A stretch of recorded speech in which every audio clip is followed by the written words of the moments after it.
بسم اللہ الرحمن الرحیم۔ السلام علیکم ورحمۃ اللہ وبرکاتہ۔ آج میں آپ کے سامنے مسئلہ ذکر کروں گا کہ روزے کی نیت کب کرنی چاہیے اور کون سے الفاظ ہیں جن کے ذریعے روزے کی نیت کی جا سکتی ہے۔ سب سے پہلے اس چیز کو سمجھیے کہ نیت کس چیز کا نام ہے۔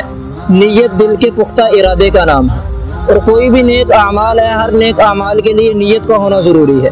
احادیث مبارکہ میں ہے انما الاعمال بالنیات، اعمال کا دار و مدار آپ کی نیتوں پر ہے، جیسی آپ کی نیت ہوگی ویسے آپ کے اعمال ہوں گے۔ ایک حدیث مبارکہ میں آتا ہے جس شخص نے نماز پڑھی اس لیے کہ لوگ مجھے نمازی کہیں تو اس نے شرک کیا، یعنی کہ صرف نیت کے بدلنے کی وجہ سے نماز ہماری باطل ہو گئی، نماز کا اجر ہمارا ضائع ہو گیا۔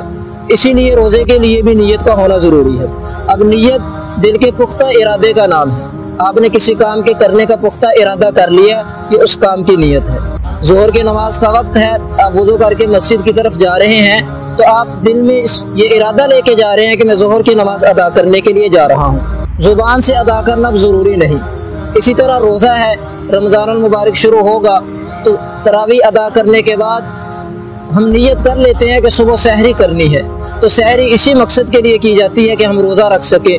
اگر آپ عشاء کے بعد نیت نہیں کر سکے، صبح سحری کے لیے اٹھے ہیں تو سحری آپ اسی لیے کر رہے ہیں کہ آپ رمضان المبارک کا روزہ رکھ رہے ہیں۔ اس کے لیے الفاظ کا ادا کرنا ضروری نہیں۔ ہاں البتہ اگر آپ الفاظ ادا کر لیں زبان سے وہ بھی بہتر ہے۔ جو عربی کے الفاظ آتے ہیں وہ بصوم غد نویت من شہر رمضان، اور یہ چیز اچھی طرح سمجھ لیجئے کہ یہ الفاظ کسی حدیث سے ثابت نہیں ہیں، احادیث مبارکہ کے الفاظ نہیں ہیں، یہ عربی کے الفاظ ہیں۔ اگر کوئی عربی میں نیت کرنا چاہے تو ان الفاظ کے ساتھ کر سکتا ہے۔ اگر آپ عربی میں نیت نہیں کرنا چاہتے تو اردو میں نیت کر لیں کہ میں رمضان کا روزہ رکھنے لگا ہوں، یا رمضان کا روزہ صبح رکھوں گا، میں صبح سحری کروں گا، اگر آپ نے زبان سے کہنا ہے۔ اگر آپ نہیں کہتے، آپ کو یاد نہیں رہتا، تو رات کو ہی آپ کی نیت ہو گئی۔ اگر رات کو نہیں ہوئی، صبح جب آپ سحری کر رہے ہیں تو اس وقت آپ کی نیت ہو گئی۔